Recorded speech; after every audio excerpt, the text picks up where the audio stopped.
Writer versus Mystery Station. Our intrinsic journalist eventually finds a mystery she didn't ask for.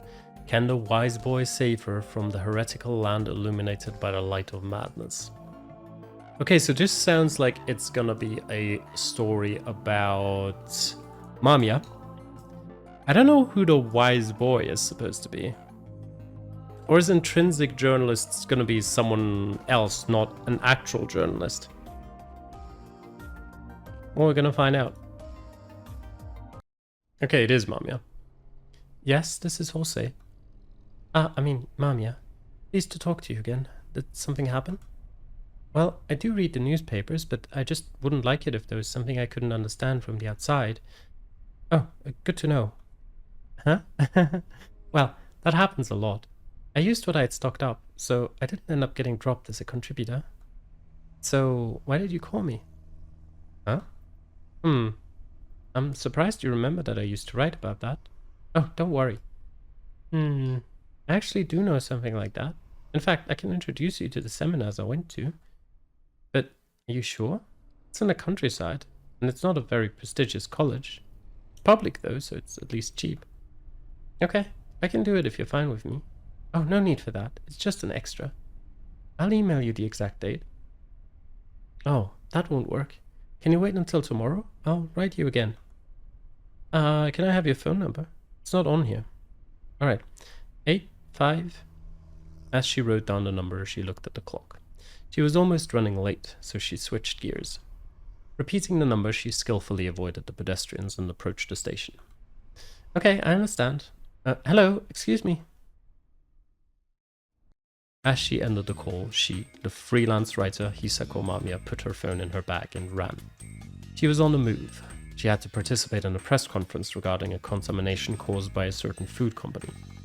She normally worked behind a desk, so this day was special in that it was mostly fieldwork. Hisako would have to worry about the content of the call later. But wow, it's so damn hot. It was July. The Tokyo heat was reminiscent of the tropics, and no one could blame her for cursing about it. A few hours later, she was near Shinjuku Station. Hisako was slowly staggering inside. The press conference was utter chaos. The company's PR were making excuses while newspaper reporters were barraging them with questions. To Hisako, that wasn't a bad thing, since she could use the very situation for a humorous article. However, the other freelance journalists invited her to drink and dragged her around until it was late at night. All of them had grudges against newspaper and TV journalists, so they had a good time complaining about them. Hisako, however, had been very uncomfortable throughout the whole thing. Sorry, I don't actually hate them that much. I don't belong here. Hisako was a journalist, but at the same time she was an entertainment writer, and she was fully aware of that. She was the type to reveal new info just so the others could have fun. That got her some donations, so this was another part of her work to her. Her pride as a journalist didn't go beyond not writing lies and contacting the primary source herself. The other journalists seemed to be more about exposing the truth and defeating the media, and Hisako couldn't relate to that. Wasn't that just a facade? The desire to see things you shouldn't, the desire to laugh at others' misfortune, the desire to gain an advantage by knowing things no one else knew, the desire to take the moral high ground. Such desires were common to mankind, and wasn't journalism just a trade to present such products to the masses? They already violated laws and social norms to get new info. Didn't they have to put their lives on the line for their trade and work for their customers? If something wasn't going well, wasn't it because they weren't doing their jobs right? Right back at me, I suppose. Forcing a self-deprecating smile, she drank some of her shochu, and by the time it was time to leave, she'd emptied the whole bottle. With some of the others worrying about her, she parted ways with them. I'm okay. This wasn't enough for her to lose consciousness or concentration. The only problem was that she didn't get to enjoy the floaty, languid feeling alcohol gave. Hisako hadn't enjoyed a good night out drinking for a while. She was so busy she had to refuse invites from her old friends, and often ended up having to go to gatherings she didn't enjoy. What kind of life was this? She chuckled to herself at that thought, but then pushed it aside. It was a dangerous thought to have when drunk. I don't have much time. Shinjuku Station was like a maze. Making it to the last train would be a challenge. If she didn't make it in time, she'd have to stay in the station. Isako had tough nerves, but even she was averse to the idea of sleeping drunk in the station. I gotta hurry. She remembered that there were lots of urban legends surrounding Shinjuku Station. It could be something inhuman among the passers-by. There could be a cenotaph under the Chuo line. There could be routes that took you somewhere you couldn't return from. Drunk as she was, she could maybe see one or two things she couldn't see normally. I'd love to see something. However, she would pass the ticket barrier, past the platform, and got on the final train without encountering anything. I'm so tired. With all the desk work she had to do, unless she was doing interviews, she could hardly go outside. And this time was taken up by the meeting with editors from a magazine company, participation in the press conference, and the drinking party. Even between all that, she'd taken out her mini laptop, made some drafts for the stricter deadlines, and made a few calls. It was a productive day, even by her standards, but she'd have to spend all of tomorrow locked up in her room again. I'm not sure if I'm going about this right. No matter how much she worked, her life didn't become any easier. It was a common problem, but it was also true that many such people often wasted their money on momentary pleasures, such as alcohol or girls. She considered that maybe her payments would actually increase if she stopped considering her future and just lived as she wanted. Being on the verge of 30 made her somewhat uneasy. She casually opened her phone and found out that she had over a dozen calls for each day. The job was so hard, yet the pay was so low. Text is so cheap. She understood that there had to be a Mai before that, but she couldn't stop herself from complaining. If she couldn't gain money, she wanted to at least have an experience that you couldn't buy with money. In that sense, the incident in Fujiyoshi, where she was attacked by locals wearing wolf clothing, was quite special. However, it was dangerous, and she didn't earn any money for it, so it was a loss overall. Incidentally, that was the first time she'd encountered someone who claimed to be a fan of her work. Haruaki Fusashi. Due to the danger he put her through, she wanted to know more about what happened there. They were still in touch via email, and she often tried to drag him in for an interview, but he always put it off, saying something about deadlines. He claimed to be a college or grad student. Was he studying a very difficult subject? It should have been summer break right now, so he should have had time, but it was now Hisako's turn to be busy. The circumstances weren't favorable. Though she'd have some time after she'd crossed this mountain, so she had to plan her next job, whether or not it involved Haruaki. Where should I go next? I imagine weird countryside places would have some good stories for me. Hisako was always a curious person. She was born in Shikoku and often interacted with stories of the 88 temples, Yobu, Tanuki, and any other mythical cultural aspects. She'd taken up folkloristics in a college near her home. It was very interesting, and she could study it with passion. However, she'd never had the mythical encounter she'd always hoped for. She then went on to investigate urban legends and modern paranormal encounters. She'd even moved to Tokyo because she wanted to unravel the darkness of the city. She then got a job with a small magazine and was put in charge of the occult column, but it didn't do well and went out of business in less than a year. Isako even felt that this sudden state of unemployment was the most paranormal moment in her life. She couldn't decide where to work next, was writing articles as if it were a part-time job, and eventually ended up freelancing.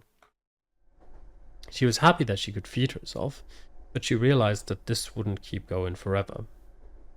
Perhaps getting married would make her future more stable. But I have no one. The people in the publishing and magazine companies were either other women or had families, while her old friends from her homeland were already getting married.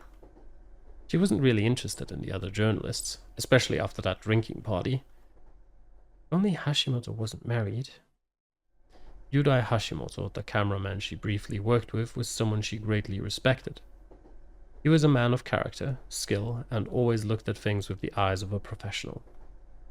The little consolation after party that they had after the Fujiyoshi trip was actually the first time in a while she'd enjoyed drinking with someone. She was so drunk she even aired her complaints about the other journalists. He responded with a flat expression. "I believe that's because you're smart and have a conscience. If you ask me, I believe that about 60 to 70% of people live without thinking whether something is right or wrong. Such people need justice to live without causing problems to society. The obvious ones, at least. The same applies to journalism. The flag of justice isn't always waved for self-satisfaction or pretense. The world is full of people who are willing to do terrible things the moment they give up on being just. That's why I believe it's necessary, even if, as you said, it often sounds hypocritical. Even if some ideals seemed empty, losing them could bring about an endless hell. Hisako didn't know if that was Yudai's own take, or if he was just playing along with her subculture-like idea. But she did feel that he was right. I wonder if there's another man as tolerant, considerate, and gentlemanly as him. Though she'd have liked someone less horizontally challenged. She didn't mind fatter or slimmer people, but someone on Yudai's level was bound to cause physical trouble. In various situations. When she was little, Hisako was a daddy's girl, and so far all the men she'd dated were older than her. She was entirely aware of her own Electra complex, and that it might have warped her eye for men. What am I thinking? The inside of the train was almost completely silent. There were some other people in the car, but they were all sleeping on the seats. Many of them were as drunk as she was. She herself was half asleep too. Whenever she closed her eyes, her thoughts became a mess, and she almost leaked saliva from her mouth. I'm not completely asleep. It was a strange situation. She was certain that she wasn't having a dream, but was somewhere between waking and sleep. Perhaps this feeling itself had been given by a dream. A drunk person's senses had no stability or certainty. She couldn't sense the passage of time. She couldn't hear anything. She couldn't feel the shaking of the train. Drowsy as she was, she did notice how the train stopped and a female passenger got off into the darkness outside. Hisako's house was in Kawagoe. It was a 50-minute train ride away from Shinjuku, then 10 minutes on foot. She wouldn't know how to respond if someone asked her whether it was a good spot. There were far more potato fields than residences there, so it was pretty dark out due to lack of streetlights. The place Hisako was renting was at the edge of such an area. The only reason she took it was the cheap rent and the fact that the area reminded her of her homeland. The dark night road was nearly empty. Of course, she'd never encountered anything paranormal on this path. All you have here are perverts. The number of them had increased recently, and there were many signs warning about them. Apparently, they were the types who exposed themselves to women, but as long as they weren't violent, they weren't a problem for Hisako. I'm not a little girl anymore. That thought made her realize that she was aging, which only made her more depressed. The fact that the most unusual things she could encounter after moving to the city were just some perverts made her feel really strange. She noticed someone walking in front of her. You could see lots of people walking out at night in the heart of the city, but that was pretty rare here. Rare enough for it to be unusual. Is that a pervert? She felt that she'd just imagined one into reality. No one else was here, and it looked like a man. It was easy to see him as suspicious. Normally she'd have been more alert and have the good sense to switch to the other side of the road. However, she was more drunk than she'd realized. Maybe I can make an article out of this. The perverts died. Garlic's effectiveness in fending off perverts. Thinking of those and other more indecent headlines, she took out her notepad. She was actually planning to interview the pervert. Hisako walked up to and looked at him. He had luggage with him. Was he planning to pull something out? He wasn't wearing a coat. The man was wearing normal summertime clothing. And he was somewhat familiar. Ah. Well, no way. That was her line. Mamiya, the writer. Why are you here? That was her line too. Yasunaga Oribe? Yes. She suddenly remembered the call. She'd been contacted by Kaori Oribe, the woman in charge of the dining hall in Yasumizu, and someone she'd wanted to interview on May. The lady called to ask for something. Her son had come to Tokyo to visit colleges, but neither she nor him knew any good destinations, so she wondered if Hisako could help with that. When she was interviewing Kaori about the Shishinare, Hisako had mentioned that she was studying folkloristics before. Apparently her son had become interested in that recently. College students who knew what they wanted to learn before they even enrolled were rare, so any seminars would welcome passionate and skilled volunteers. This afternoon they talked on the phone about it, agreeing on a new time. She was so busy that she'd missed most of the details, but Hisako was certain that she hadn't been told that the boy had already arrived in Tokyo. Her address wasn't on the business card she'd given them, and looking at his reaction, this meeting was surely just a coincidence. Huh? You're staying nearby? That was the plan. What? You took a place in such an inconvenient, half-rural area? She couldn't understand if it was closer to the metropolitan area. There were colleges there. Anyway, she didn't know of any local places where one could properly stay. Well, Takumi's... my acquaintance's family go out to work in this area, so I asked them to take me in. Hisako could understand that. The local rent prices were low, and there was a lot of industry and agriculture here. I see. What a coincidence. But why are you walking around at night? I just can't get there. Huh? I checked a few places, but I couldn't get there, so I gave up and decided to just wander around. The whole night? Yes. Whoa, hold on.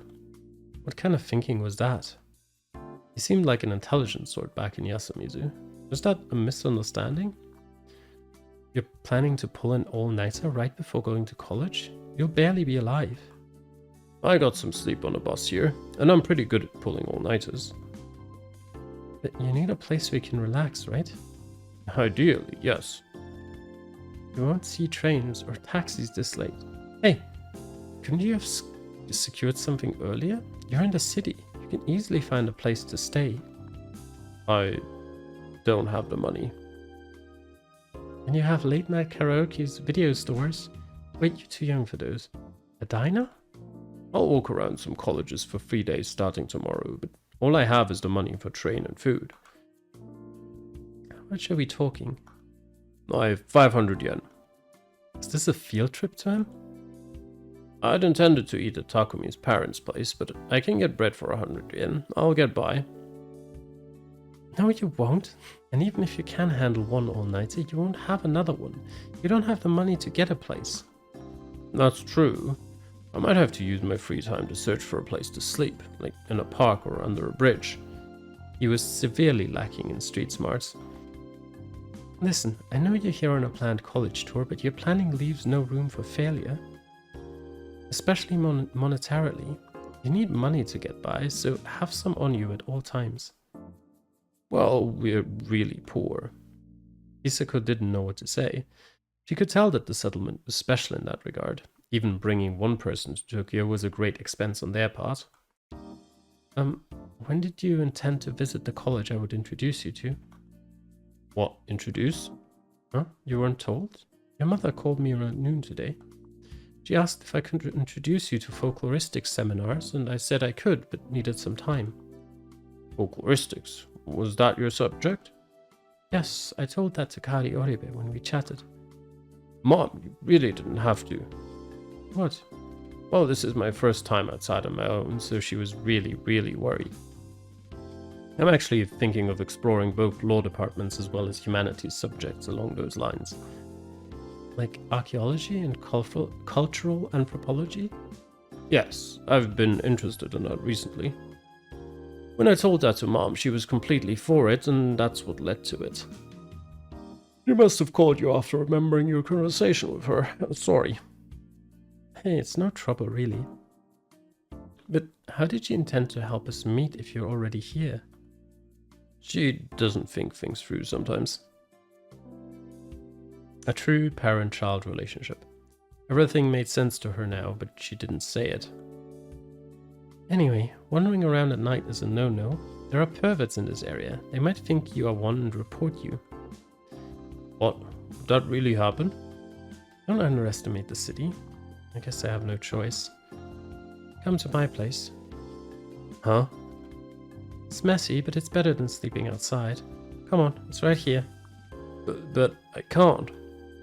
You also can't stay outside. Just come with me. Mamiya, are you drunk?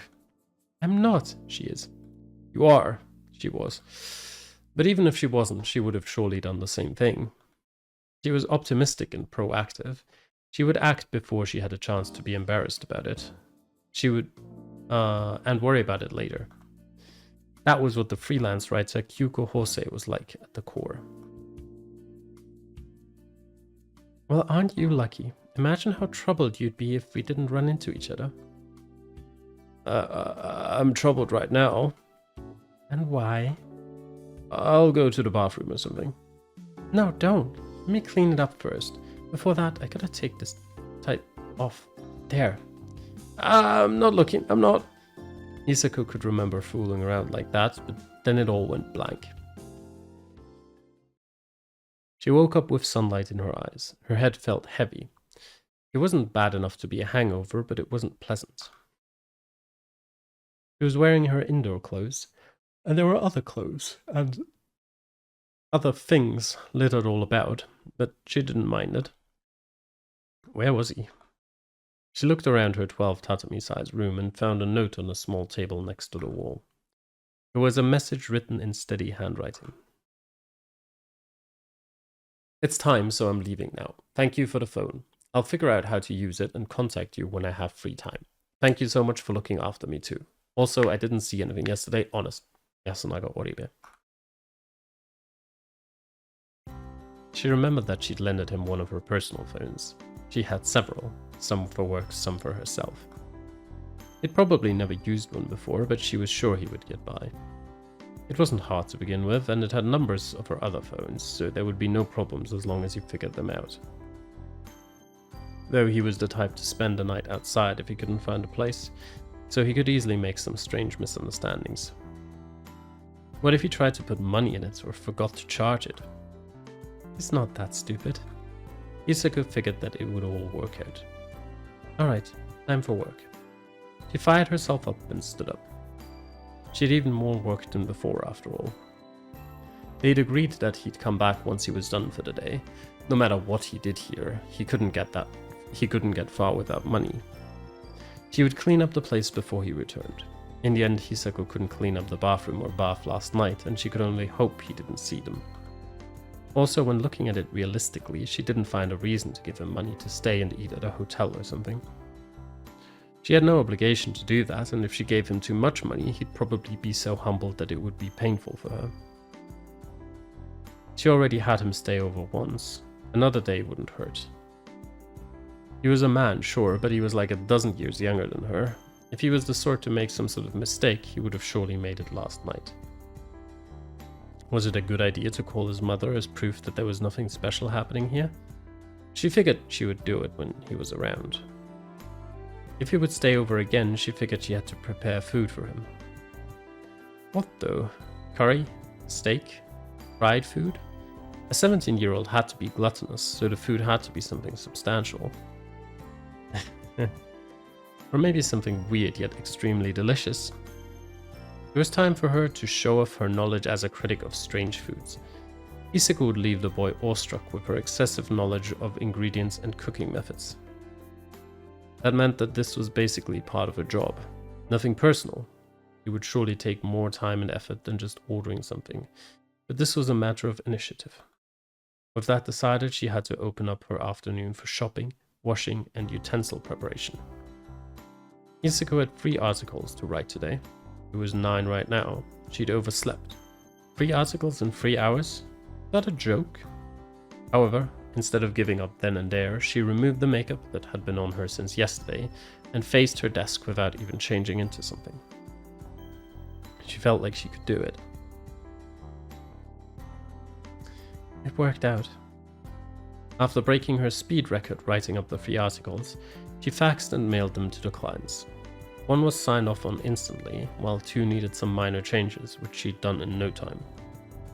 She wrote these out really fast, but that didn't damage the quality. In fact, one company even praised her. The text has more oomph to it. Did something good happen? Good? Hisako herself was well aware that she was having fun right now. Well, it's been years since I made food for someone else.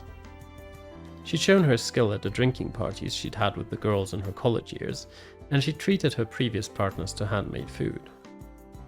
But once she became employed, she no longer had time for any of that. She might have been more desperate for human contact than she realized. But to work 3 times faster because of some rice? What kind of machine does that? Or does this say more about how lazy I was all this time? Of course I wouldn't make more money like that. Did that mean that all her problems would be solved if she got married and made food for her hubby every day? That realization made her jump to her feet, then sigh. She had no good person for that role after all. Oh well. With that, she now had half a day off, so she began cleaning and thinking of the menu. Come 2 o'clock, she put her makeup on and left. As she locked the door, the key shone under the sun within the clear sky. The weather was nice. Yasunaga hadn't contacted her yet. It could have been simply that he was busy, or because he actually didn't know how to use the phone. Even so, he should have been able to come back without a problem. The mountain child's sense of direction had to be good surely. Thinking that, Hisako went to the station. She passed a small station that echoed the announcements, and entered an old-looking car of a dull silver color. It wasn't the morning or evening rush hour, so there were few people both in the train and on the platform. She casually sat down and rested. Since she needed both rare ingredients and kitchen utensils, she decided to go to a supermarket in the inner city. Hisako even made a note of what to get. If she finished within an hour, she was bound to return before the rush. She'd spent the next 40 minutes doing nothing. If only it was always like this. She would have loved to live her life spending half of her days working and half doing household activities. She enjoyed them. And she would have loved to have a gentle, reliable older man at her side to spend such days with. She remembered the faces of her previous partners. One was a senpai in her college club, one was a young employee in a gastropub where she'd been a part-timer, and one was a senpai in her study department. The reason for breaking up was always the same. The man became bored of her. She could understand why. She wasn't the type of person a man would look for in a younger woman. She wasn't cute, was crude, had stern eyes, and was subculture focused. Dating her for a while was enjoyable, but a lifetime of her was too much. It was like her current job trying out delicacies. She knew that she'd messed up when picking her preferred kind of man. She would have probably fared better with someone the same age or younger. But wasn't it too late to struggle on that front? Oh no, I'm having so much fun that my mind's going where it shouldn't. Hisako decided to sleep for a bit. She'd been so energetic this morning that it was coming back to bite her. It could have been the alcohol too, so she figured she had to rest a bit. And if she slept, she wouldn't have to think about the ghosts of the past. So far, she hadn't seen a single one of her ex-boyfriends in her dreams, and she wondered what it said about her. Thinking such familiar things, she closed her eyes. Strange, she's not answering. Surrounded by other visitors, Yasunaga was standing in the campus of one of the colleges he was visiting. He went through 2 colleges and properly participated in a total of 4 relevant events, such as open campus and simulated enrollment. It was yet rare for Yasunaga's own plans to fail. In that sense, this one was particularly troublesome. The fact that he couldn't get to Takumi Muro's family's home was one such failure. He couldn't find the residence he was told about no matter how hard he looked. One moment he'd thought he was walking around only to come out on a completely unfamiliar path. He asked the locals for directions, but no matter how well he followed them, he'd just gotten more and more lost. He'd failed to find any public phones, so he couldn't even call to ask for someone's help. When it became dark, he'd given up on trying to get there and arrived at the road he'd walked by in the morning. He couldn't understand what was up. Was it because the town was unfamiliar to him? Was that really it? It wasn't a coincidence. There was intent behind this. I feel like I'd had these sensations way more often since that time. That time was the strange incident in which God appeared in Yasumizu. Even now, he couldn't help but believe that it was all done by human hands. After all, there was no God in this world who would send the poor residents of Yasumizu on a trip to Atami. There were many mysteries, such as the wolf guy's suicide, or the collapse of the head families, but it was clear that there was some sort of conspiracy, and going on the trip had protected them from its effects. They'd been saved by the clearly human yet godlike person. When they'd come back, everyone in Kamifujiyoshi was shocked. There had been a mist, yet everyone was okay. Not only that, but they came back on a limousine bus. Whatever had happened there, life in Fujiyoshi had become easier since then. He could vaguely feel that their encounter with God was related to the fall of the village heads and was a turning point for everyone there. The difference in school life was the most striking. The students related to the village heads had somehow vanished, and some had become friendlier with them. I didn't know how to respond when he asked me about the mist and what I saw there. He always fell silent when asked, while Chikamochi joked around and Haru calmly dismissed everyone. But it wasn't just the people that had changed. He could feel something else. The thing that had been oppressing them had vanished, and there was now someone else who watched over them instead. He could feel it even now, when he was far away from Fujiyoshi. It wasn't unpleasant. He felt like he could keep calm and live with confidence. Getting lost is still a problem, though. Or maybe I could just go wild and sleep outside. I feel like I wasn't really myself last night. Was the mountain god telling him to give up on the exams and return? Haru had sent him off with a smile, so he really didn't think that was the case. She'd even sewn him a charm to keep him safe along the way and help him succeed in his studies. It was still in his bag, and he felt it would bring him luck. Maybe it would help me run into Mamiya. It was a fact that he couldn't have bumped into her if he hadn't been wandering outside that late. Hisako Mamiya. She was an outsider to the isolated settlement of Yasumizu, and the first impression she gave off was that of a refined city lady. It was hard to become like her by just reading textbooks. Chimi Serizawa had gone to college in the city and also returned so refined that he could hardly recognize her. As one who had feelings for her, he found it both charming and unfortunate. After all, he'd fallen for the animalistic Chimi he'd known since childhood. Even if that was still there, the people, especially the men who she'd met outside, had slowly changed her. By the way, when they'd returned from the Atami trip and she'd returned to college, she'd laughed and said she would go meet God. She probably knew that God, and that smile could only mean that she... Hold it, stop. It's time to give up. Chimi had left Yasumizu and become free. Even if she was far away from him and it made him feel lonely, it was something to be glad about. He had to follow in her footsteps and become free himself. Switching gears, Yasunaga took out the phone again and called the addresses, Me, Deadlines, and Me Connections. It just continued to ring and no one picked up. Was she asleep? It was already afternoon, evening wasn't too far off. The rush in the morning had been awful. He could get out somehow, but the whole place would be packed again when it was time to return. He knew where he had to get off, but he wanted to avoid missing his stop and being unable to pay for travel again. He had to prioritize contacting Hisako. Upon deciding that, Yasunaga began killing time. I have somewhere I want to go, after all. It's so huge. After walking around for about 20 minutes, Yasunaga entered a college library. The old wooden interior was lined with countless bookshelves, and besides the sound of the visitors turning pages, the place was completely quiet. According to the documents, this was the largest assortment of books in the area. Apparently only school employees and students could borrow books, but everyone could hang around and read, so it was a perfect place to kill time. You could also use one of the dozens of computers to search for the right book or just find out more. Yasunaga knew TVs, but he'd never touched a computer. He figured he would need it in the future though, so he certainly wanted to touch them. Also, a book from the hands-on learning experience left him intrigued, so he wanted to know more. It was a textbook about ruin excavation. It's surprisingly expensive, but it's best to just read it in a place like this. Before, he'd wanted to become a lawyer to earn lots of money for his mother, but he'd been changing recently. His mother, Kaori Oribe, and Takumi Muro had begun to seriously consider getting married.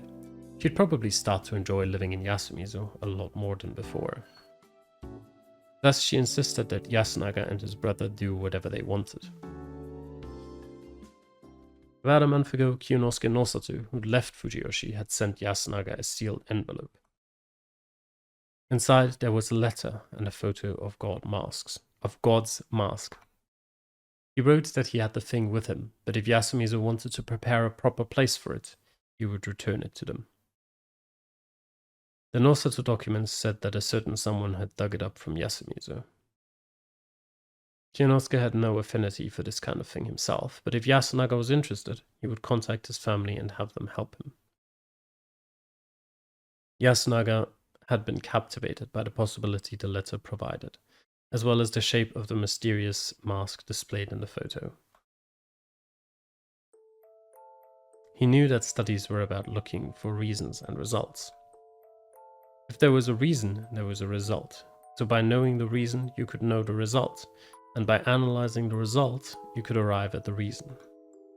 As results and reasons switched places, things that had and didn't have a shape would switch places and create unexpected value. Yasunaga found this extremely interesting.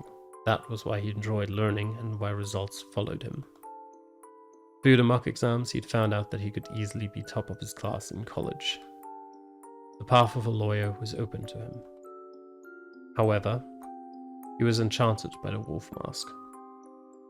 He wanted to know who made it and why, and the reasons why it had so many similarities to the mountain festival wolf costumes and face cloths. What methods would be involved in finding that out?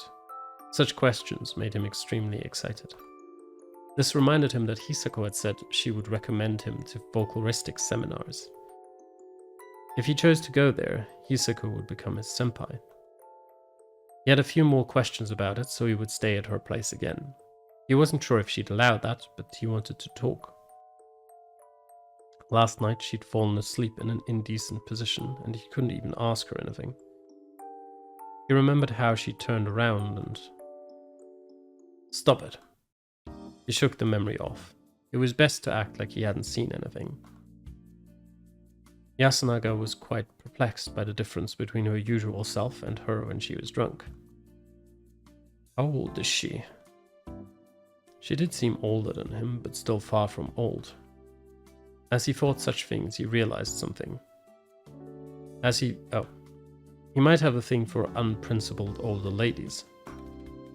No, that's just the worst. He failed to get Shiemi, so he would go for Hisako? That would be too simple, straightforward, and hasty.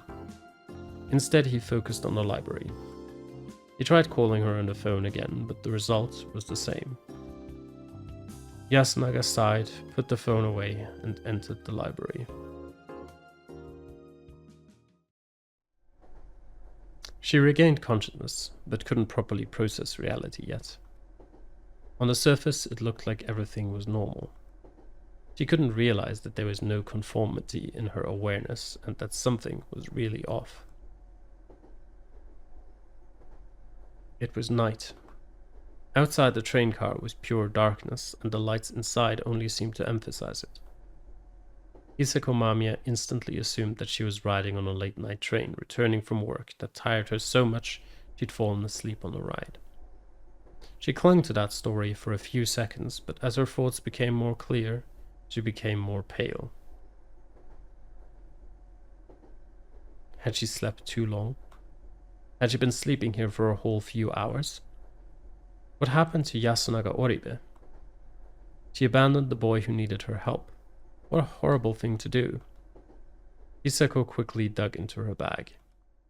The two phones she had both said it was 4 minutes past midnight, and there were no missed calls or texts.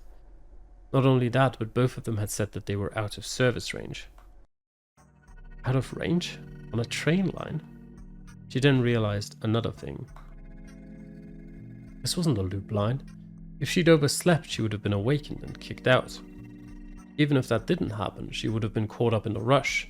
No way she could have kept sleeping then. In that case, what was happening here? She naturally assumed the reverse, i.e. that her meeting with Yasunaga was just a dream. She'd gotten drunk, got on the last train, and that was when reality ended. She began having a dream where she met Yasunaga Oribe and let him stay over. That wouldn't explain everything. She didn't have her personal phone with her. Unless she dropped it somewhere, she'd lended it to Yasunaga. Then there was the shopping list she'd made. It was hard to argue that she'd made it while sleeping. She definitely got on a daytime train and had somehow arrived here. A train with no one else but her. Something wasn't right. Hisako finally realized that she was in an unnatural situation. Basically, something paranormal. Unlike a certain swindling author, when faced with the paranormal, normal people felt only fear. It finally happened, huh? She licked her lips. Hisako had been dreaming of seeing something paranormal her whole life. Even though she knew by now that there were always just people behind the curtain, she'd still chased the darkness. And this time she'd finally gotten what she wanted. She'd been waiting for this for long and she was ready. She prepared and put up a front. It was time for her to show off her skills as an ex-occult writer. She stood up. Her car was the fourth, the same as when she'd gotten on. It looked like a normal train, if you ignored that there were no other passengers. Hisako moved through the car and opened the door. There was a soft curtain wriggling at the connection, and it seemed to visualize the loud but organized sounds and vibrations. The train was still running. To the third car. All was the same. To the second car. All was the same. All was the same. The train was still running. To the first car. All was the same. All was the same. The train was still running. All was the same. All was the same. All was the same. The first car was the front. Hisako covered her mouth. Even though she hadn't eaten much since morning, she was hungry. In fact, she felt an intense urge to vomit. As she went onwards, she became aware that there was some sort of an anomaly that affected the nervous system. The thoughts became dull, and her paralyzed sense of danger made her unable to realize it. Her physical condition was just getting worse and worse. Urge to vomit, headache. She finally realized that something was even more wrong than she'd thought. Lack of oxygen, odorless gas. The journalists who looked into cases of carbon-based suicide had told her that carbon monoxide poisoning made people fall asleep and just die. This is bad. There had to be someone at the front. The train wouldn't be moving otherwise. Hoping for help, Hisako staggered over ahead. She felt like she could fall at the slightest curve. How long would this train keep going forward? Upon arriving at the front, she looked through the window into the conductor's seat. There was no one there. Or rather, she couldn't perceive it. The part of the scenery through the window where the driver should be seemed to be cut out. She couldn't see it, as if she was actually blind to just that part. Though it didn't look like there was something there, it was probably worse. That place itself just didn't exist. Basically, it was a space that rejected the laws of the physical world. Something fatal for human perception. She quickly looked away. Her vision returned, but the car wasn't the same as before. It looked like it had been left underwater for half a century. There was rust, tears, and rot everywhere. The doors were dirty, the seats were torn, the walls had eroded, and the windows were covered in dirt. However, none of that could compare to the advertisements hanging here and there. After all, they weren't in Japanese. It wasn't the alphabet or Hangul either, nor was it Hebrew or Arabic either. The text seemed like warped, heretical, evil hieroglyphs that couldn't have been created by a human hand. It made her realize that she'd been seeing them for a while, but only found them suspicious now. No. No! Isako's courage was quickly overwhelmed by fear and panic.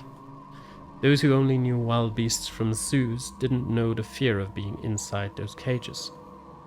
The fear filling her throat and crawling up her skin was just too great to resist. However, she could overcome it, just enough to create a goal for herself. Escape. She had to get out. With only that thought in mind, she closed in on a nearby door. Above her, there was a rusty metallic cover hiding an emergency lever. The instructions on it were written in the same cryptic hieroglyphs, so she looked away. For a moment, she almost felt like they extended like tentacles and wrapped around her fingers. She forcefully opened the cover, moaning because of the tearing pain in her hand, and pulled the rusty lever. There was an alarm. She knew it was because of what she did, but she felt like it was a scream of the train-shaped yokai.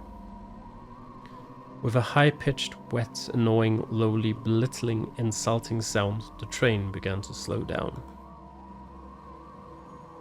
Okay, whatever that is. A train broadcast. Yep, it was a male voice. It sounded somewhat monotone and sleepy, just like the train. She couldn't understand a word of what it said. Unable to bear it, she finally vomited, but even then she didn't let go of the emergency lever. Her fist turned pale from how hard she held it. Hurry. Hurry up and stop. Hoping for just that, she directed her cloudy eyes into the darkness outside, where she saw a white square luminous object. It was a station name. A station name in the Japanese language. It was there for just a moment, but she read it. The next moment, the train shook. Isako almost fell and the train stopped. The door opened up. Upon realizing that, she noticed that the other train cars were as clean as she remembered. But she couldn't trust her senses anymore. Breathing raggedly, she made her way outside. The voice from before followed her. Emergency stop at Kisaragi Station. That was close. She couldn't see the outside well, but she realized that only a small part of the first car was next to the platform. If she'd walked out from any other car, she would have fallen on the tracks. Feeling hard concrete on her knees, she tried to stabilize her breathing, which was when her surroundings became dark. Huh? The bright lights from the train had vanished. She turned around and saw the train, lying there like the corpse of a large beast with its jaws hanging open. It still made some mechanical sounds, but she felt like it would fall completely silent soon, like a cadaver. She didn't know why the train had to shut down right after an emergency stop. She didn't even know if there was a reason. Once her breathing stabilized, she stood up. There were no light sources anywhere. She'd concluded this was a platform because of the sign she'd seen from inside. Ignoring that, this was just a concrete ramp. Even empty stations had night lights. What was this place? Where am I? She already had info. However, the station's name was Kisaragi, and it was in hiragana. It fit the Japanese announcement she heard. Kisaragi wasn't a station she knew. It still didn't look like a proper train platform, but if it wasn't that, then what? I guess there's no point considering such things when it comes to the paranormal. But she quickly remembered that there was no guarantee that this was supernatural. Looking back at all the phenomena so far, it was likely that this was just an illusion. This was some station late at night, and she was just incapable of acknowledging anyone else here. However, she had to act based on what her eyes told her. All the horror characters who thought they were insane, they went insane, were fated to die. She needed light, so she took out her phone. When she did so, something made her widen her eyes. The battery was almost empty. How? It could last 2 days without charging, and it was relatively new. It could be just that too much time passed, but no. She concluded upon looking at the other phone. It ran out of battery faster, but it somehow had more than the other. And both of them were out of service range. She thought she'd escaped trouble when she left the train, but that idea was shallow. Maybe it would have been better to just stay in the fourth car? Or maybe I escaped the trouble but ended up stuck in some abandoned line in the mountains? It was best to believe that something was wrong, but it was best to avoid extreme assumptions. She figured she had to look around a bit more. She took the phone with more battery left and lifted it up. The weak light illuminated the platform and a rusty fence. There was nothing but a dense hedge beyond it, and there was no way to tell what was further. She directed the light up. There was a roof, a really small one, like ones used in bus stops. It was also aged, but not as much as the train. There'd been a schedule on the support here, but it was torn off apparently. She looked at the text and numbers that were still there. It was no doubt Japanese. Was this actually an abandoned station? She lit up the rails. It was a one-sided platform, and beyond the rails there was nothing but a grassy cliff. Further in, there was a ticket booth and a small station-like building. She thought that she saw a dim light beyond it. As her eyes got used to the dark, she could finally differentiate between the dimly lit cloudy sky, the lights in her hands, and the lights inside. There was something there. A station sign, perhaps. Hisako walked by the ticket gate and directed her light to the other side. Darkness, or rather the outside, was so vast that the backlight couldn't reach it. That meant she could leave. There were no workers at the ticket booth. It would be too scary if there were. She shook her head, went forward and looked inside the station building through the broken window. There was no one inside. There was a mess, but it didn't look like there was anything significant there. It looked like it had been abandoned after a thorough move. Nothing more, nothing less. All that was left now was finding out who that light was. Who? What that light was. She'd expected to find just a station sign, but what she actually found beyond the building surprised her. It was a vending machine. Coffee, fruit, juice, sports drinks, green tea. For some reason most were warm, and there were even brands she knew well. Hisako sighed in relief. Finally she came across a piece of the civilization she knew. At the same time, she became hungry and thirsty, and the puking had given her a sore throat and stomach. Additionally, it was also summer. The air around her was warm, and the tension had made her sweat a lot. She wanted to drink some water. She took out 100 yen from the wallet in her bag and put it in the machine. She pressed on the button for the mineral water and it fell to the tray. Hisako stuck her hand in and felt the cold of the bottle.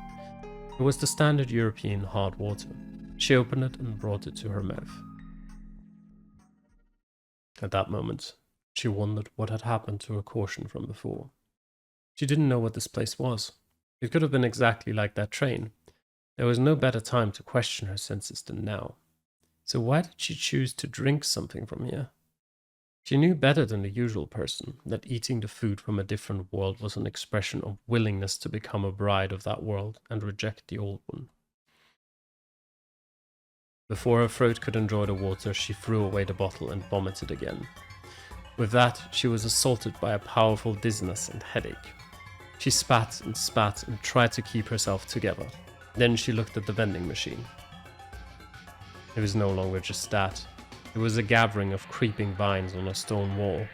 The leaves were all bigger than her arm, and she could see it clearly now, for it showed. It was a white closer to blue. It was a beautiful blue hot flame, casting a light you would only see in places like nuclear reactors. It brought about destructive energy that didn't allow life. It propagated and diffused and spread maliciously. The plant bore fruit. Hisako unhesitantly looked at the gel-like fruit, colored a malicious blue and filthy red. One of them was right next to her feet, and its fruit juice was spread out on the granite-like floor she was standing on. She just ingested the juice of a fruit from a plant that was not of her world. She'd spit it out though. Or did she? The surroundings no longer tried to hide their evil nature. The building was exactly the same as before, however the base material had become granite. It was covered in the same cryptic hieroglyphs as she'd seen on the train, and it made her scream a little. The train was now all rusty and rotten, just like the interior of the first car was. It was like a metal ship that had washed ashore. It seemed to symbolize the defeat of the human mind, or the victory of the evil lurking here. No way. Struggling to keep her footing, she looked for proof that she wasn't going insane. However, that hope was shattered when she saw her phone screen. It showed only static, field of unintelligible black and white. No, no, no, no, no. Everything beside her was going insane. No, even her own things were like this. How could she make sense of this? She couldn't even look at a mirror now. Though panicking again, she couldn't throw away her phones. They were her only weapon after all. She worked the phone as best as she could. She even tried to do something on the other almost dead phone. She wanted it to connect to somebody. Anybody. Contact button, up and down buttons, call button. No luck. She couldn't connect no matter how hard she tried, but that didn't stop her. A small bit of rationality she had left told her it was pointless, but she repeated it regardless, for she had nothing else. You're sleeping too long, Mamiya. He was calling Hisako every 20 minutes or so, but he had no luck with either of her phones. It was close to evening now, so it was best for him to return by himself. Certain she wouldn't answer, he called the Me Deadlines phone. Having no luck there, he then tried the Me Connections, knowing it was pointless. Normally there was a ringtone, followed by an announcement that the target phone wasn't in service range, but there was nothing. No call sound, no voice, nothing. Furious, Yasunaga, "Hello?" said that. There was no response. "Is this Mamiya? It's me, Yasunaga Oribe. I'm done for the day, so can I go back?" He said what he wanted. Suddenly, my oh my, my oh my oh my. It appears I was right to give you the charm. It was a voice he shouldn't have heard there. Oh, Haru. Haru, huh? That name is unfitting whenever I am around me. Oh, sorry, Okami. I mean, God. How did it connect to you anyway? With the wolf-killing incident, he found out that Haru Makishima's game wasn't just an act. He hadn't seen her act like that himself since that time, but Chikamoshi might have. However, Yasunaga knew that this entity was someone to be revered and loved. Anyway, she was too poor to have a phone, so there was absolutely no way he could have called her. I am not calling you. What a strange response. I simply used the charm I imbued with myself and gave you to make you a temporary mirror. You only hear me though that phone because it seems natural to you. The explanation was a bit convoluted, but he understood it. So it's something science can't explain, something to do with symbolism and meaning. You are as smart as always, I see. Like that city dweller. I feel a slight bit of regret now. Anyway. Hang up right now. Huh? But we wouldn't be able to talk then. I take it back. You're an idiot. Where did that come from? I'm saying that I'm not actually calling you and we can talk without the phone. Hang up already or you'll die. He understood that she was telling him he was in a bad situation and quickly hung up. I did. Well done. What did you mean I'd die? You can calm down now.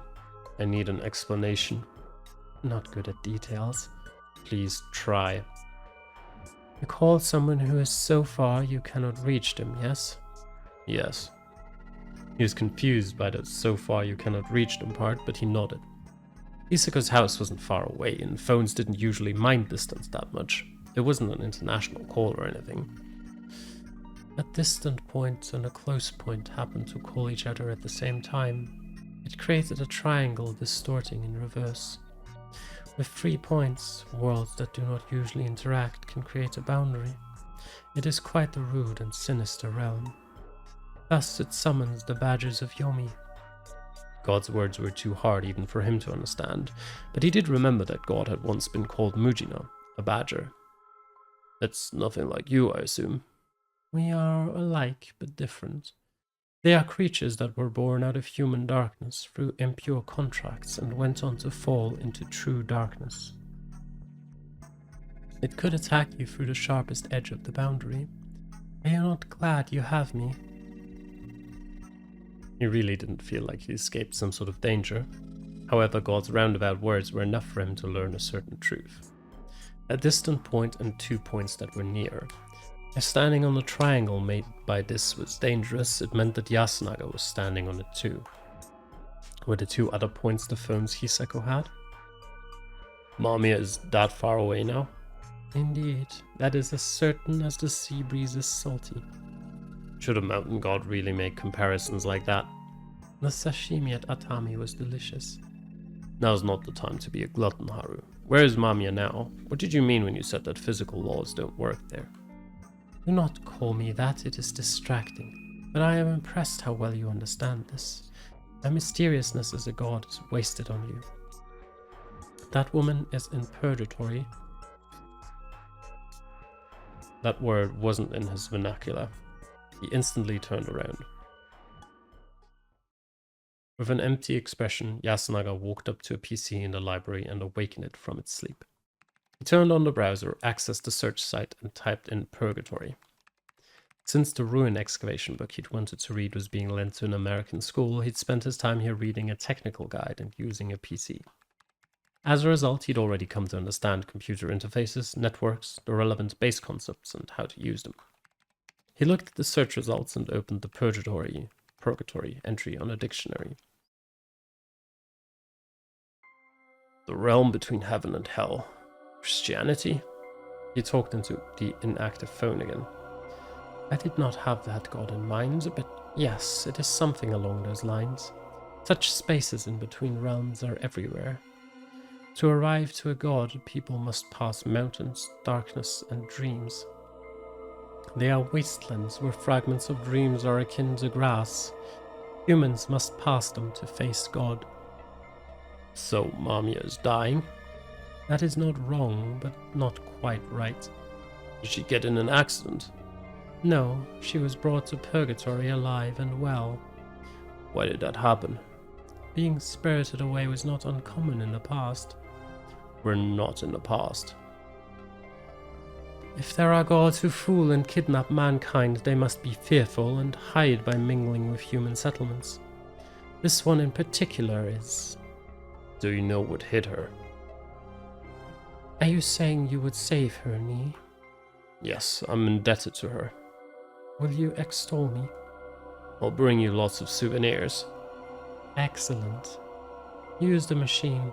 By doing so, you should be able to send a voice to her without using the paths of this land. Because someone's listening to us?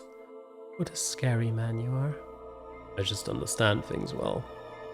He could always bring himself ahead of the rest with his inhuman thought processes. This might have been due to the Higuchi blood in his veins. They were known to be good at government, planning, and tactics. Though he was not as extreme as Chikamoshi, the three-legged crow and servant of God, Yasunaga was no doubt a genius. Then this is really... Indeed, you have to contact her through a country without God. Suddenly, the phone next to her ear rang, and Hisako, face wet with tears and snot, stared at the screen in shock. She could read the text. She looked around and found the anomalies were nowhere in sight. Hisako wouldn't let that fool her though. This place was definitely unnatural. Or perhaps she herself was going insane. It was impossible to assert that the paranormal was just a delusion. More importantly, the phone. It was an email. It was from an unregistered free mail address. On seeing the name before the @ mark, Yasunaga, she gasped loudly. With shaking fingers, she opened the email. I pray you aren't filtering this domain.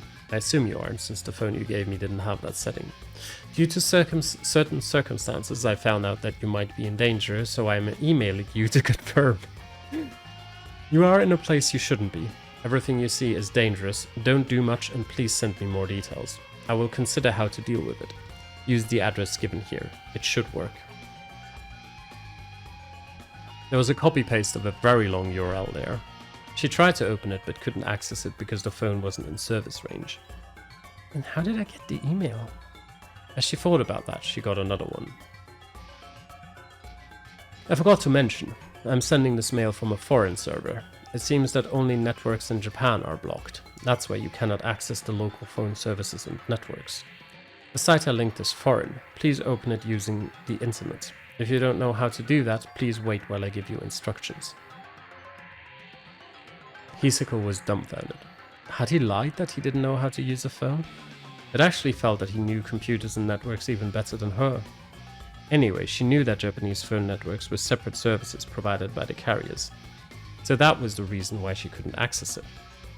Hisako chose the URL again and picked the option to open it in the browser. Success! It was a very crude, simple website. There were some Cyrillic letters at the top, probably an explanation, along with a text form and a button which was probably used to send the text. A web chat page? That meant she had to enter her nickname. She tried to input her own name and realized that she couldn't remember it. She's here. Yasunaga had already logged in as Yasu and repeatedly pressed the refresh button. Upon seeing the new person join, he raised his voice. But the person who had logged in was called OKEQ. Was it a glitch? Did the phone displayed wrong? But at that moment... Help. A short yet heavy message was displayed. What kind of place are you in? Kisaragi Station. I looked it up, but it doesn't seem to exist. Probably just looks like a station. Don't let it fool you. I know. I can feel that I'm in a weird place. I sometimes can't even tell what's real or not. It's bad.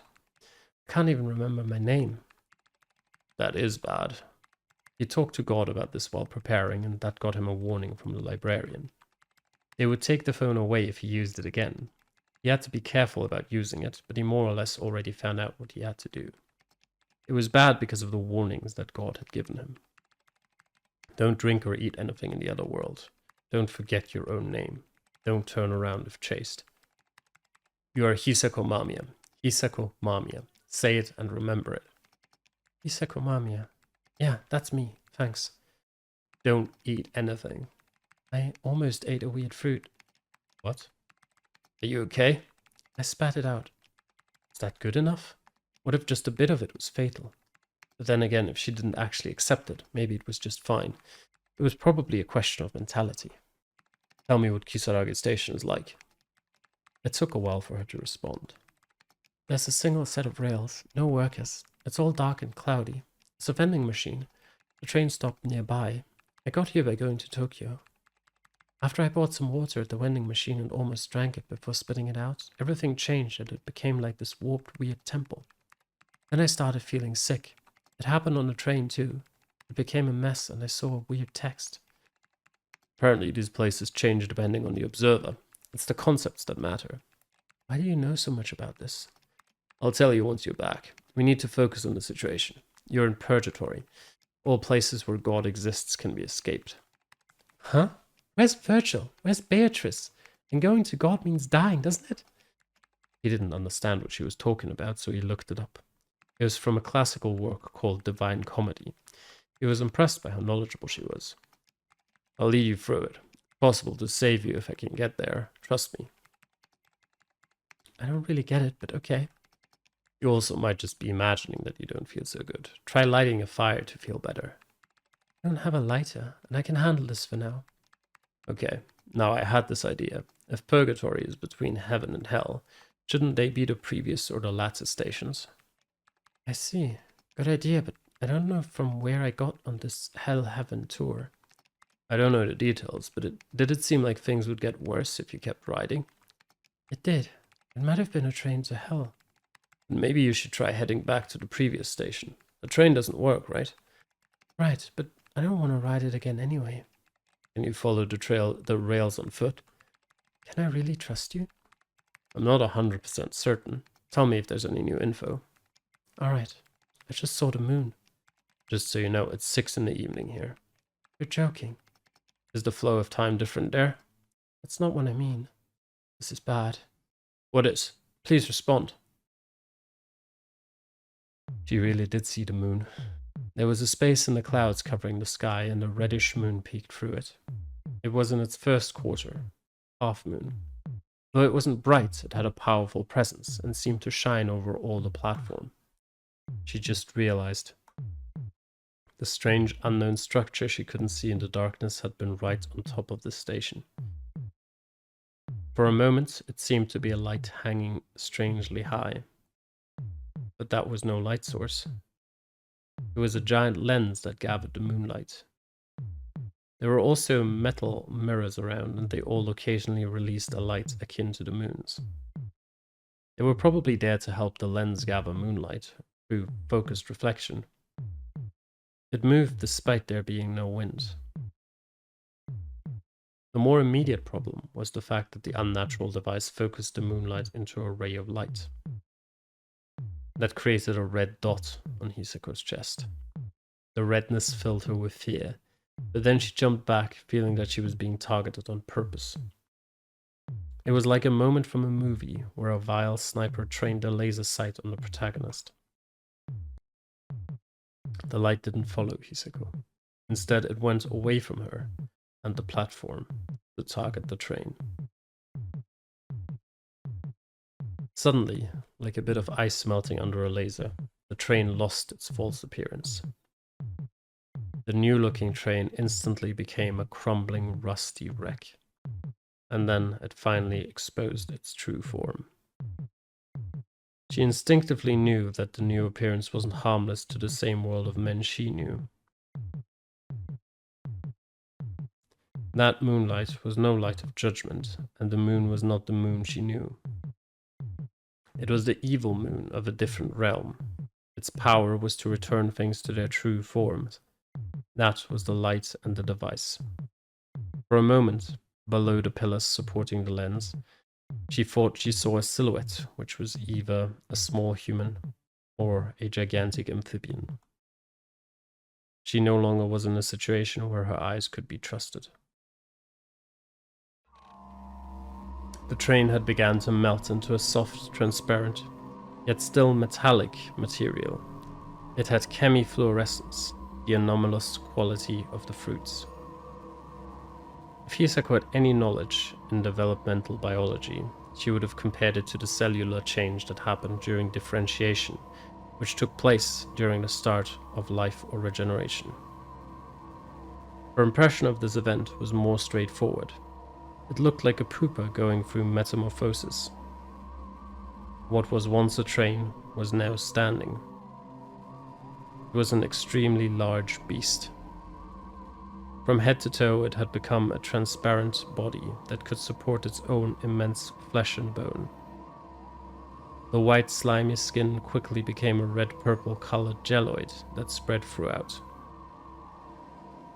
Breaking through the bark-like material and spewing lots of mucus, the object grew branches, legs with multiple joints. They were small compared to its body, but they had the numbers. It grew more and more of these legs. And once it was done with that, the creature looked like a screw pine she'd seen in Okinawa. It felt like a malicious, heretical caricature of the strange tree that grew countless roots. That probably wasn't the best comparison. The thing was by no means a peaceful plant. This was a vile, gluttonous animal that lived only to eat and reproduce. Partially on reflex, she recorded a summary of her thoughts on her phone. Even though the extreme fear and shock had numbed her mind, she was well trained enough to pull that off. She looked down and saw the phone vibrate just before it stopped working. It had run out of battery. Hisako could no longer get help. She had to handle this herself. Her goal was to return, and for that she had to go to God, which required her to move and run away from the greyish pillar of flesh with comb-like teeth. It was even puking something. After looking at it, she realized something. With the train gone, she could see something that she'd lost sight of before. It was a station sign. It glowed white like a lamp, and she could see the hiragana for Kisaragi from there just fine. She jumped off the platform, landed with all her limbs, and began running, ignoring the pain of the impact. She could hear thuds behind her as something soft was puked out on the floor. She couldn't observe it. Following the rail running on the rocks, she hurried to the station sign. It looked like this. Kisaragi left to Katasu, right to darkness. Looking at how the train went, she'd come from Katasu and traveled towards darkness. However, this left her confused. Katasu, Kisaragi, darkness. What was that? Did Katasu refer to Neno Katasukuni? The world in Japanese myth had the heavens, Takamagahara, the netherworld, Yomi no Kuni, and this world, Ashihara no Katsukuni. Neno Katasukuni, also known as Neno Kuni, had been the place where Izanagi and Susanoo lived. Due to various circumstances, such as the root part of it, it ended up being considered to be the same place as Yomi no Kuni. The afterlife, basically. Hell. Was Katasu hell? But if that was the case, darkness would be heaven. But she barely knew any myths where darkness was good. Which is it? She'd began running and couldn't stop now. Where did she have to head? She was attacked by the unpleasant feeling again. Of course she would be. The sign had now displayed those disgusting hieroglyphs. She had no idea what it meant now, and behind her... Oh dear. The monster had begun to seem beautiful and lovable to her. That was a mother beyond all bonds and blood, and an incarnation of motherhood that had manifested here in this world.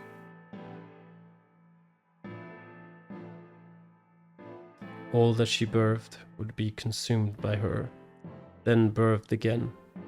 It was an honor and a joy. The anomaly, still covered in transparent gelatin, had somehow retained a human form. It was summoning Hisako, welcoming her. She would embrace the child with those wet hands and summon her into reincarnation and the greatest pleasures. She almost felt like crying. She wanted to take off her clothing and be purified by the Great Mother, embraced by all.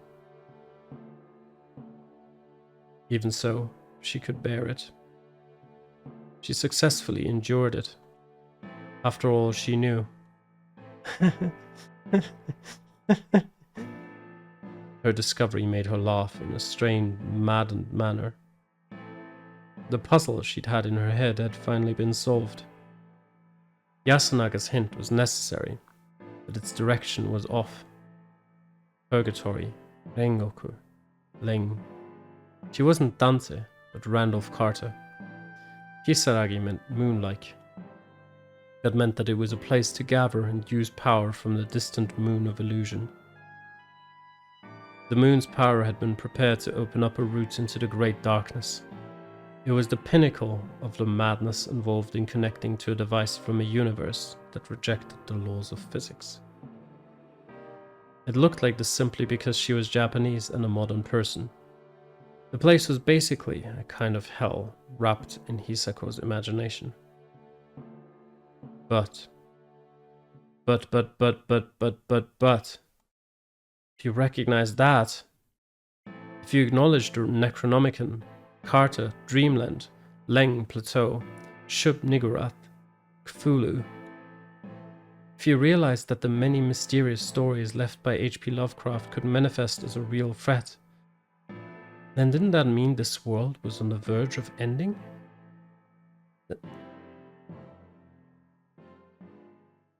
As if that mattered to her. Hisako was an adult. She knew how to pick out things that were good for her, and turn a blind eye to the contradictions, and survive in a way that was in no way fair. The Hisako who knew the truth could ignore the fear it inspired to deal with the immediate threat. That barely made sense, but it made her pull herself together.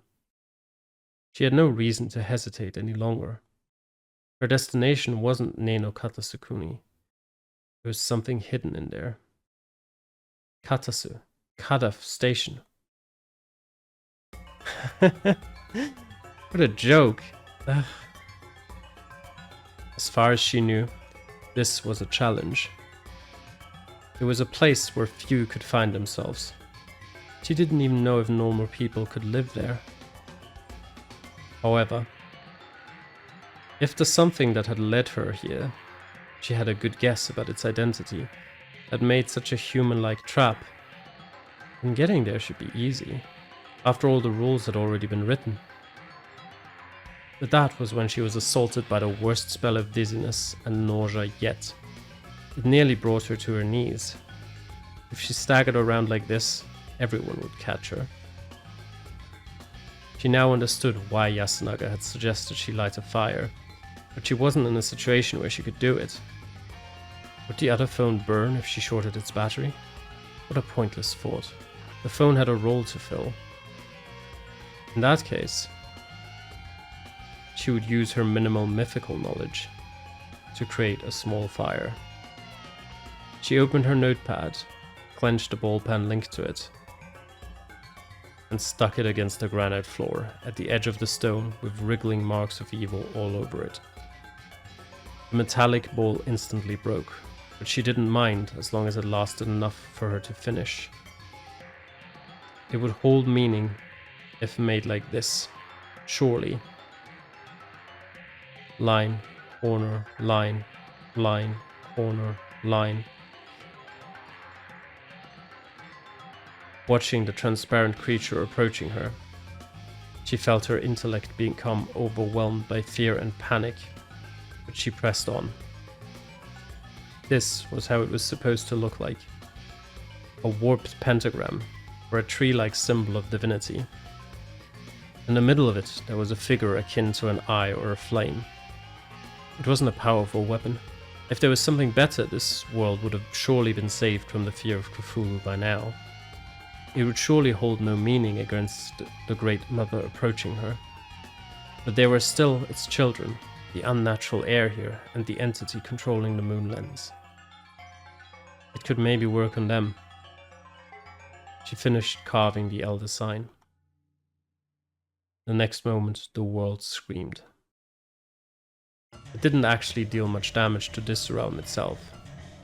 However, even a simple needle could bring severe pain if used well. It was especially damaging to those who didn't expect such a retaliation. With a rending sound, things changed. First it was the air, perhaps not permanently, but it felt purified. Second, those chasing her writhed and faltered. The Great Mother behind them shook as if enraged and continued birthing more children. Now was the time to run. She sprinted.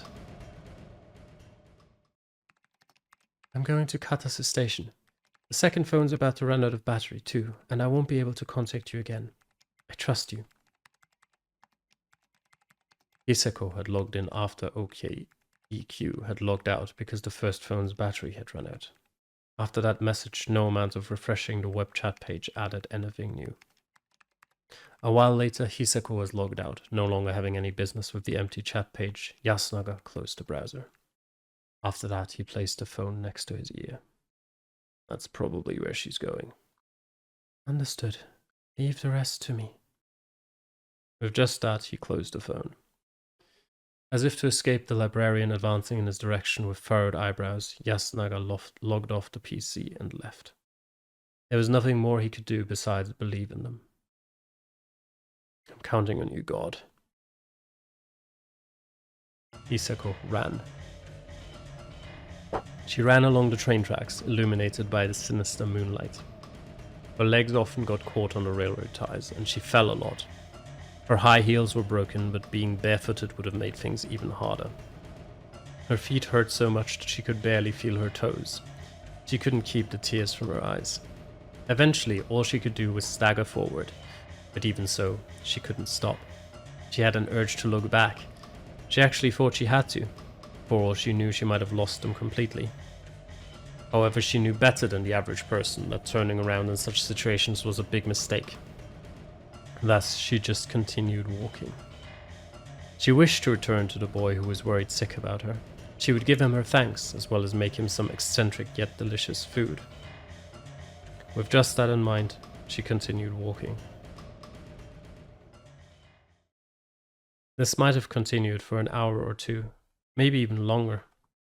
She continued walking, looking at only her legs. She walked. お姉ちゃん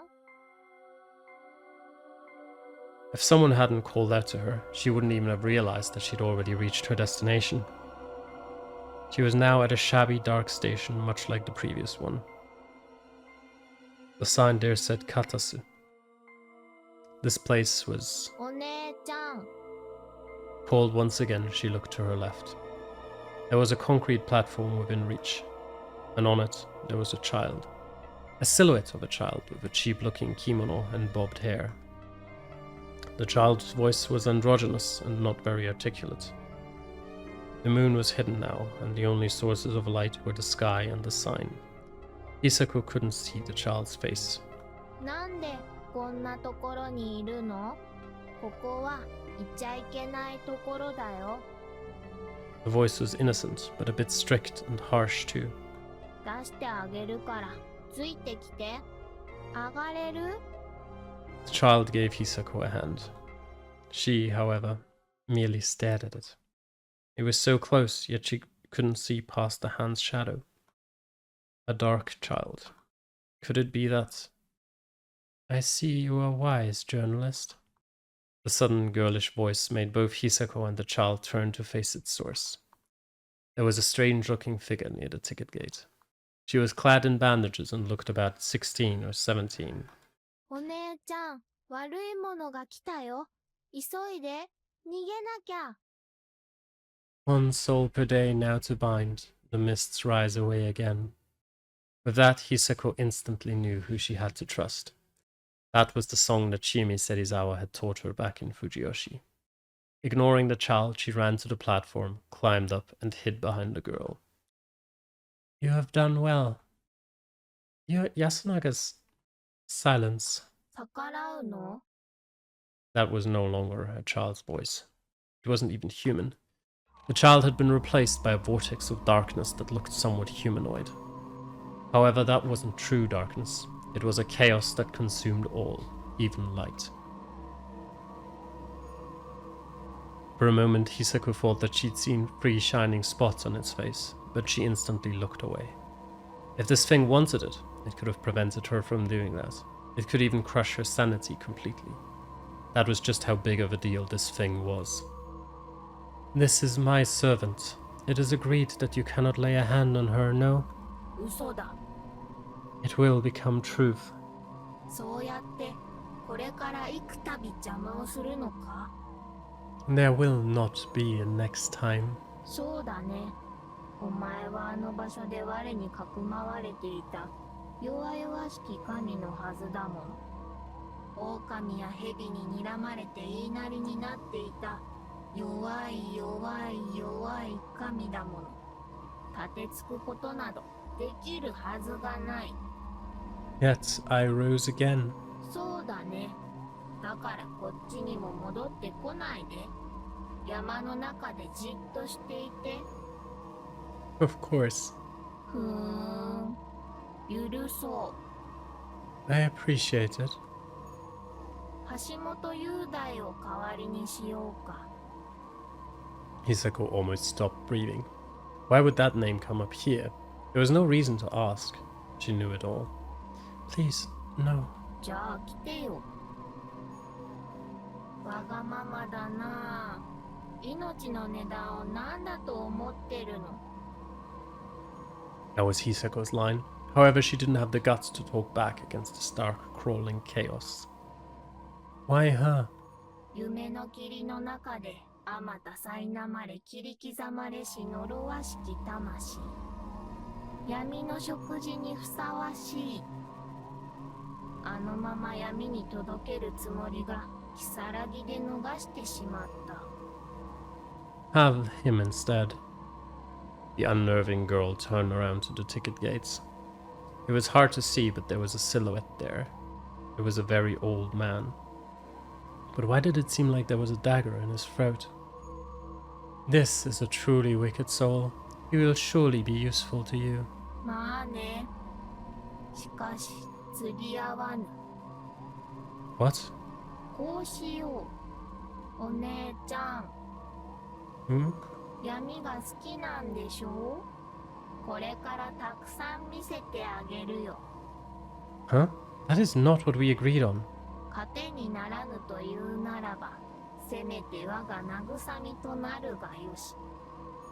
斧が命運の細く短き様を嘆きつつ、それを伸ばさんとして醜くあがき続けるがよし。神は試練を与えるもの。そうだよね、お姉ちゃん。 She couldn't say anything back. それで身の程を知れ。 I understand. Let us go, woman. The girl dragged her, past the old man who struggled for breath, and out of the station, into a dark road. As Yasunaga stood alone on the campus without purpose, the cell phone he'd borrowed rang. It made him jump. It was a call from a public phone. Could it be that... Hello? It's me, Hisako Mamiya. Are you okay? Where are you? Yes, I'm okay. I'm not missing a limb or anything, but man, I'm dead tired. Where are you? At home? In Okutama. Huh? I just got dropped onto this mountain. Your god told me to handle the rest by myself. Don't you think she's a bit harsh? Well, maybe, but she's a good god. Looks like it. I didn't have to wander for long until I found a human settlement. I'll come back in a taxi. A taxi? Won't that cost a lot? I don't want to ride trains right now. I understand. Anyway, I'll come to you. Please rest where it's safe. Huh? 3 hours later, a taxi approached the Okutama bench Hisako Mamiya had been idling on. Mamiya! The young man who got off instantly ran over to her. You really did come. A whisper made her realize just how tired she was. However, there were no signs of all the falling and vomiting she did in Kisaragi Station. Her high heels were okay too, and the ball pen wasn't broken. Her cell phones were still charged as well. I'm glad you're okay. Honestly, I still can't believe all this. By this, she meant the experience itself, and the fact that she's escaped from that being. But I don't think I could have made it back if not for you. Thanks, Yasunaga Oribe. It's nothing. By the way, do you have money? I took a taxi from the station to here, and I'm completely broke now. She sighed, remembering that the boy was the definition of penniless. It was a valid problem to have, but it didn't make her feel good. She staggered a bit as she got up, but it was only due to her walk down the mountain and mental fatigue. Perhaps she'd even lost several of her sanity points. The thing had said that it would show her even more darkness. She wanted to brush it off as a joke, like it only said that to menace and ridicule her. That was the kind of being it was. Anyway, let's go back. Yes, how though? The driver says he's okay with both the station and the direct route. I'm not sure I want to ride a train. I can stand guard for you. The words caught Hisako off guard. I guess that's fine then. Well, trains are less stressful anyway, right? What's wrong? She was just having a moment of weakness. This boy was really dependable, but he really wasn't her type. Hell, he was underage too, and a lot younger than her. It would be a crime. Oh, by the way, can you come to Yasumizu soon? Why? Our god said that she did a lot to help you and that she needs to meet you. The charm she'd given me isn't quite enough apparently, so she'll do some more on that front too. That reminded Hisako that she'd become her follower. Do you have any weird rituals? No, not anymore. I really am interested in your village. Can you let me look into it a bit more? I'm actually a qualified curator. Oh, that reminds me about the college recommendation. Oh, there was that too. Are you okay with going to Shikoku by car? You could leave tomorrow evening, after you finish your schedule. I'm fine with that. Then I guess that's when I'll appoint you to. You'll go straight to Shikoku, then return straight to Fujiyoshi. That would be easier for you, right? You know what? I'll drive you there myself. It's a bit cramped, but I have a car. Well, you'd be doing way too much for me. Don't worry, I was planning to do the shopping I couldn't do today anyway. And she didn't want to be alone. Then I guess I'll accept your offer. by the way, I'm thinking of unraveling the history of my homeland with my own hands. So I thought that maybe I could do it together with you. Interesting. Well, it sure sounds like we'll be working together for a while. Yasunaga began to have trouble putting his thoughts into words, which made Hisako tilt her head. What's wrong? God also mentioned another thing. To complete the conversion, you could marry into... Nothing. Don't worry about it. I asked her to prepare another method. It's okay. Seeing the boy turn beet red, she felt that he was really still a child. She found it charming, and it was a perfectly healthy impression to have. Anyway, let's go. The driver's waiting. Yeah. Okutama, I heard that there's a good ramen place near the station, so maybe we should get something there. Pro knows her stuff, I guess, but I don't have any money. You're my savior. I'll treat you. But that's... I can't really refuse at this point, can I? Then sure, I'll have some. They got in the taxi, and as Hisako listened to Yasunaga give directions to the driver, she finally relaxed. She was resolved to feed him her own food tomorrow. That sentiment was even stronger than it was this afternoon, but that was because he'd saved her life, surely. They'd then go to Shikoku. It wouldn't be just a drive, but a real trip. And then they'd visit his home. What a packed schedule. She was excited, tense, and strangely uneasy about it. Hope nothing happens. She'd always yearned to experience something blatantly occult and paranormal, but now she knew it was something to enjoy from a distance. Hisako suddenly wanted to see that informant, Haruaki Fuzaishi, again. That insolent man had gone through a mystery she hadn't, and she felt she could bond with him over their strange experiences.